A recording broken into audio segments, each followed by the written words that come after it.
Hello, good afternoon everyone. Parating na naman ang unos. Ayan guys, oh, ang lakas ng hangin. Tapos ano na, ambon. Parang umuulan na doon banda. Ayan, naditim na. Isang hangin. Sama na naman panahon ngayon. Bagyo na. Yan, ano siya guys. Lakas ang hangin. Tsaka yung maririnig mo talaga yung alon.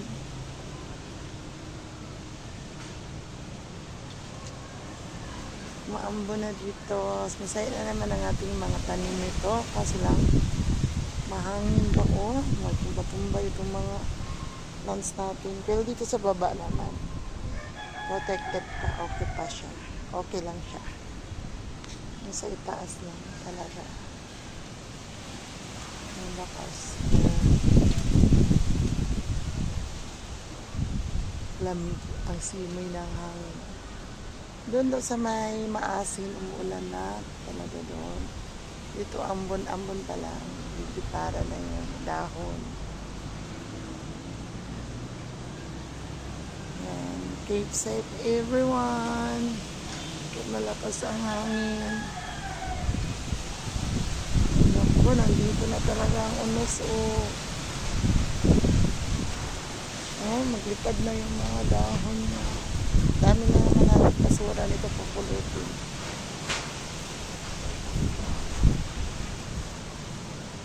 Delikado tayo mag-run out nito kasi malakas ang hangin. Nawawalan kami ng kuryente dito guys. Ayan, daming basura na dahon.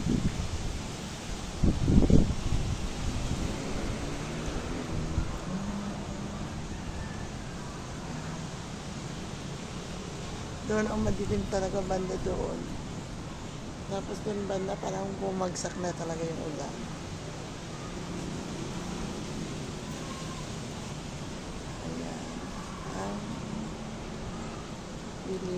Maya siguro babagsak na talaga yun ang ulan dito sa banda sa amin. Kasi kahit dito din sa kabila, madilim na din. Pero itong aking solar nag-under na. Hindi na nga siya masyado na iinitan kasi nakatagilid na.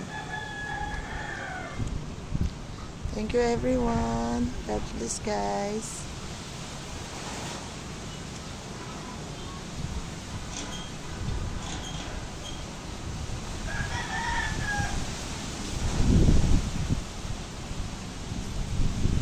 Dami na naglaglagan ng dahon dito sa aking puno.